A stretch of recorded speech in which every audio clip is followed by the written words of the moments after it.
Bonjour à tous, j'espère que vous allez bien. Aujourd'hui, j'aimerais revenir vers vous pour répondre à une question que l'on m'a posée et je vais vous lire cette question qui est comme ceci. Que dans la dernière vidéo, je parlais de synchronicité, dans celle autour de l'intuition. N'est-il pas vrai que nous pouvons aussi recevoir des réponses des entités sombres qui veulent s'emparer de notre pouvoir et plein potentiel? Par exemple, des entités avec lesquelles nous avons eu des contrats dans nos vies passées ou dans notre lignée familiale. Nous suffit-il seulement de revenir vers notre mère divine, donc c'est à Isis en l'occurrence que la personne fait référence, avec une profonde sincérité de cœur et d'esprit pour que nous soyons à l'abri de toute illusion? Waouh, c'est une question absolument vaste à laquelle nous allons tenter de répondre ici. Donc, je vais garder la question ouverte pour pouvoir y revenir progressivement pendant que je tente de vous répondre. Donc merci déjà d'avoir posé cette question parce que je pense que sa réponse pourra être intéressante pour beaucoup de personnes. Je sais que les entités et que tout ce qui peut avoir attrait aux expériences des énergies sombres est autant un point d'attraction pour certains qu'un tabou pour d'autres.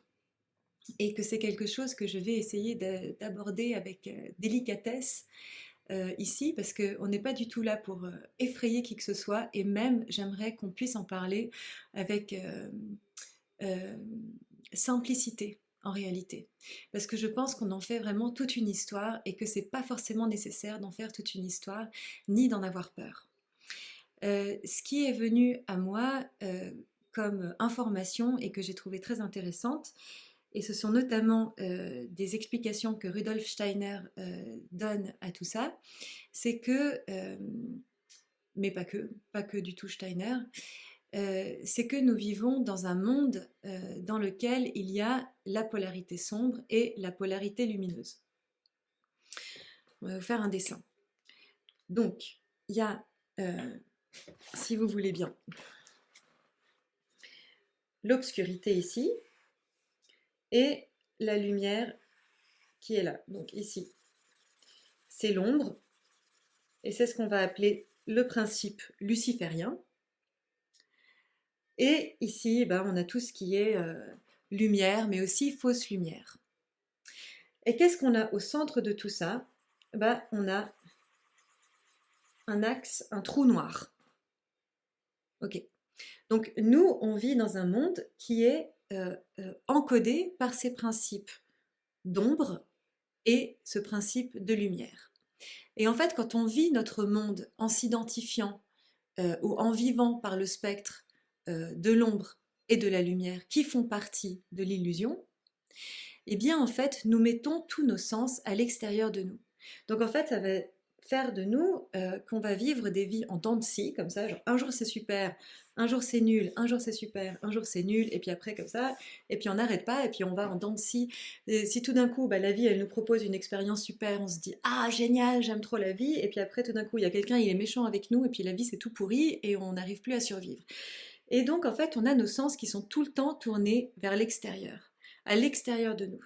Donc nous, si on est ici, dans notre axe, dans notre canal central, on est tout équilibré. Donc c'est là en fait où on dit qu'on a l'énergie Kundalini. Ok, mais dès qu'on a tous nos sens qui sont tournés à l'extérieur de nous, eh ben on va vivre le monde, on va vivre la vie selon les principes de c'est super ce qui m'arrive, je vais bien, c'est nul ce qui m'arrive, je vais mal. Mais en réalité, l'enseignement spirituel auquel j'adhère et que je défends ici, c'est que dans ce point central-là, dans cet espace sombre, dans ce qui est dessiné ici comme sombre, eh bien, il y a l'espace qui peut être fécondé par notre lumière de source. Donc, lumière de source qui vient féconder ici notre je suis, notre nous, la part de nous existante ici sur Terre qui est éternelle et qui est intouchée, et qui n'est pas en train de se faire valser un coup dans l'obscurité ou un coup dans la lumière. Donc ça veut dire que nous avons tout intérêt à revenir dans notre centre, à venir dans notre axe, parce que c'est là que repose la vérité de qui nous sommes. Donc en fait, ça veut dire qu'on a envie de s'identifier ni aux aspects positifs que nous présente la vie, ni aux aspects négatifs que nous présente la vie. On a envie de s'identifier à ce point central qui est notre énergie de source. Et donc vous voyez ici qu'on arrive à unifier en fait ces deux spectres, positif et négatif, en ce Lémis 4, dans cette éternité, dans ce 8. Et à chaque fois, on va transiter par notre noyau, par notre source, qui est aussi cette espèce de, de trou noir à l'intérieur duquel on doit sauter à pieds joints pour pouvoir expérimenter la vie et vivre la vie pour de vrai, dans la foi et selon le principe de notre être. Et cet être, en fait, il est non sujet à cette dualité. Il ne la refuse pas.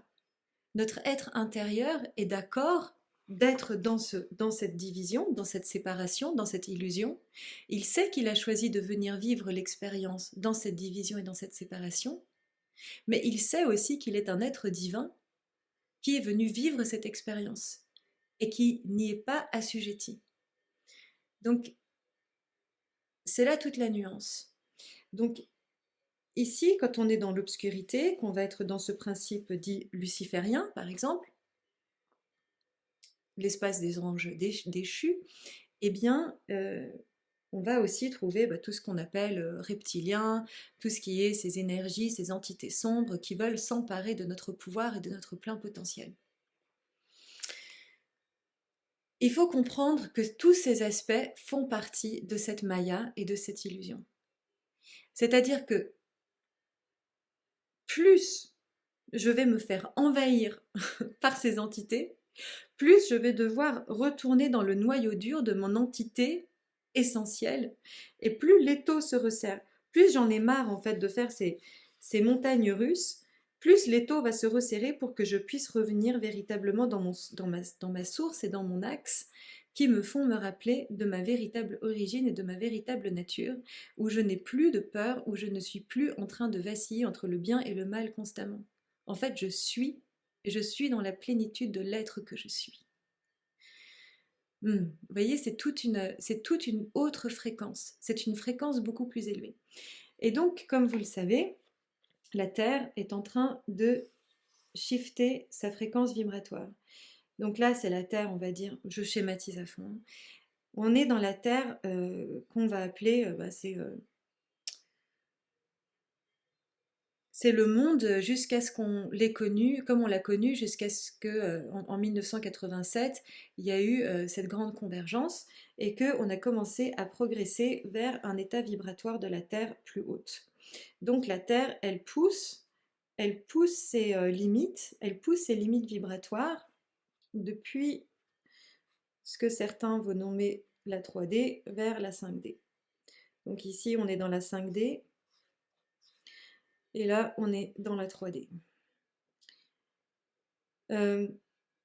Et donc, plus la Terre augmente sa fréquence vibratoire, moins elle est sujette à ce plan vibratoire-ci de l'illusion, où en fait on va être très submergé par cette illusion de bien et de mal constant. Ok ? Ça veut dire qu'en fait, la Terre, elle s'élève au-delà de ça. Donc si vous prenez ce dessin-là et que vous le mettez en plan, que vous avez par exemple ici l'anneau du bien et ici l'anneau du mal, et bien en fait, votre soi source, le nœud, il est pas, enfin le nœud, votre axe à vous, il n'est pas ici. Lorsqu'il s'élève au-delà de la séparation, et ben il va venir se mettre là. Donc, il s'est élevé, il s'est érigé au-delà de la séparation et de la division. Il la voit, il la reconnaît et il la prend pour ce qu'elle est. mais il ne s'y identifie pas.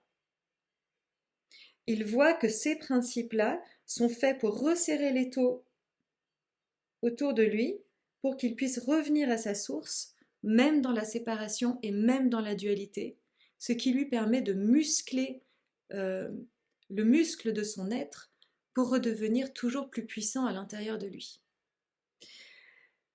Donc, si vous voulez, encore une fois très schématique, on est là ici au niveau de la Terre, niveau où on est maintenant pour certains, on va dire 4D, pour certains on est déjà dans la 5D.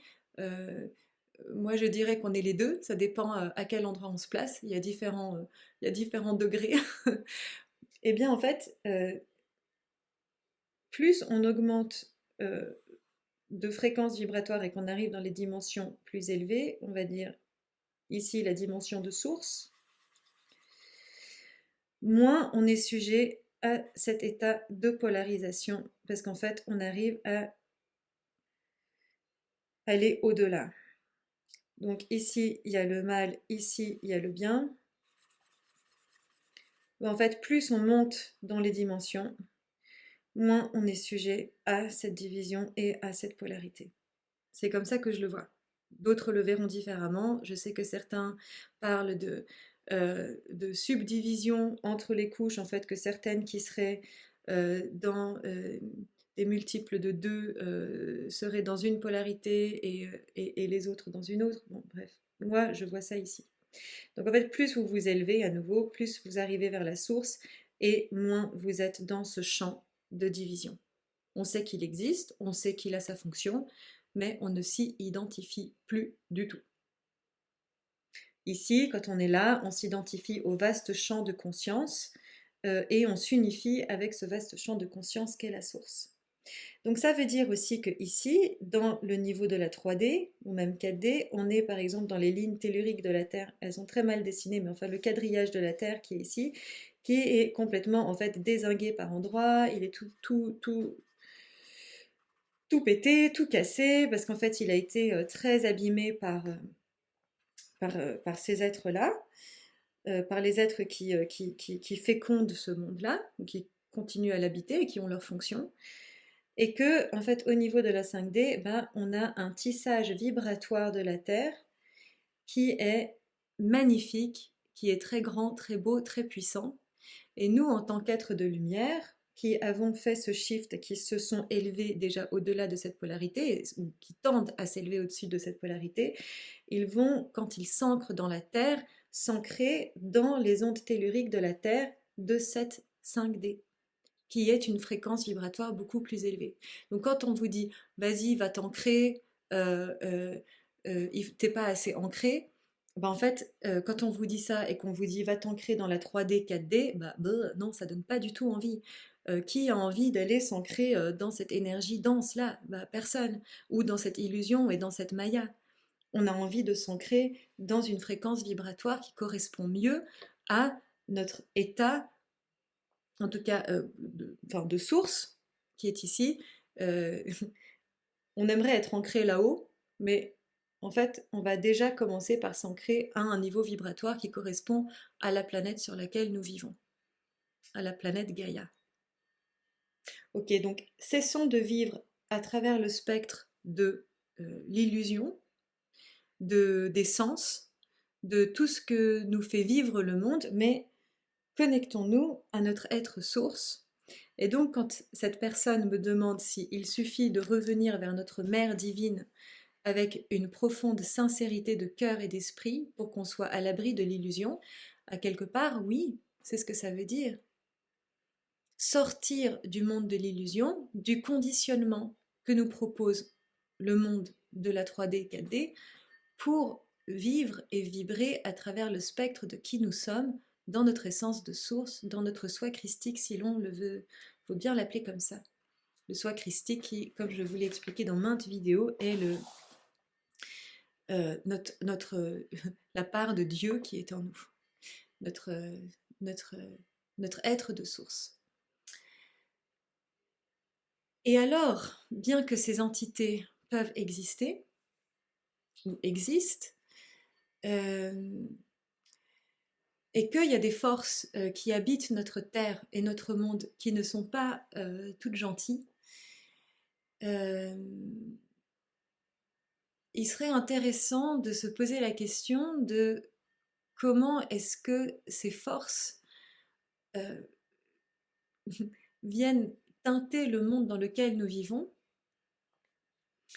pour nous assujettir et pour nous enfermer, pour nous empêcher de rayonner selon notre principe le plus élevé, être dans notre case de lumière de source, ou s'approcher de notre dimension la plus élevée, ou qui aimerait bien nous garder dans ce monde de l'illusion-là, de la 3D, 4D, et nous empêcher d'aller vers la 5D.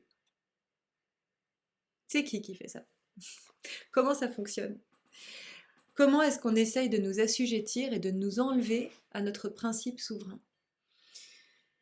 Cette espèce d'esclavagisme finalement, qui fait que les personnes qui commencent à avoir l'âme qui pousse derrière elles pour leur dire que maintenant il est temps de te réveiller et de sortir de cette programmation virale dont le monde est, victime à quelque part, mais en fait il n'en est pas victime, il est programmé comme ça.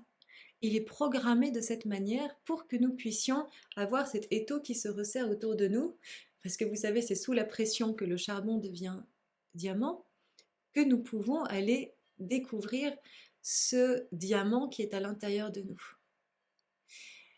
À l'intérieur de notre cœur, nous avons un diamant, le cœur qui est l'habitat de notre âme, de notre esprit, et le diamant qui est le siège de notre soi christique. Ce diamant de notre cœur, que nous avons à équilibrer, que nous avons à illuminer, que nous avons à faire émerger. Et je ne peux pas m'empêcher de parler ici de ce monde qui nous empêche de vibrer avec notre soi source, qui fait régner la peur à des moments, qui nous expose à des dangers sanitaires, qui nous prennent notre pouvoir, qui nous font croire que des institutions, des systèmes dans lesquels nous mettons nos enfants et dans lesquels nous continuons à évoluer, qui nous font perdre pied de notre souveraineté, de notre manifestation, de notre pouvoir intérieur. Et qui font qu'il y a des gens qui ont les yeux vides, qui font qu'il y a des personnes qui ont complètement perdu leur autorité intérieure. Et de bien reconnaître que là aussi c'est ce monde de division, que là aussi c'est ce monde de l'obscurité, qu'il n'y a pas que des entités sombres qui veulent s'emparer de notre pouvoir et plein potentiel, qui viendraient comme des monstres s'accaparer de nous ou nous vampiriser, mais en fait ça fait partie du système dans lequel nous vivons et que nous avons à avoir énormément de discernement dans ce en quoi nous engageons notre énergie pour pouvoir nous défaire de cette illusion et pour recouvrir à l'espace de notre âme et de notre esprit. Et encore une fois, il n'y a rien à diaboliser ici, il n'y a rien dont on devrait s'inquiéter, puisque le monde est déjà comme ça, tel que nous le connaissons. Ce qui est dangereux, c'est de ne pas le reconnaître. Ce qui est dangereux, c'est de ne pas le voir. Et encore, dangereux, pas vraiment, puisqu'on est tous en train de vivre notre expérience et de voir comment est-ce que l'étau va se resserrer autour de nous progressivement. Et pour certaines personnes, c'est dans cette vie-ci, et dans d'autres circonstances, ce sera dans une autre vie. Et que tout ça, c'est OK. Et pour certaines personnes qui ont encore besoin de vivre la séparation et la division, quand la Terre ne sera plus un espace propice à vivre cette dualité, cette séparation et cette division, ils iront sur une planète qui continuera à vibrer sur cette densité. Pour nous, qui avons envie de se défaire de cette programmation, on pourra peut-être continuer à vivre sur la Terre parce qu'en fait on trouve que déjà en fait c'est pas très grave que ça existe et qu'il faut de tout pour faire un monde.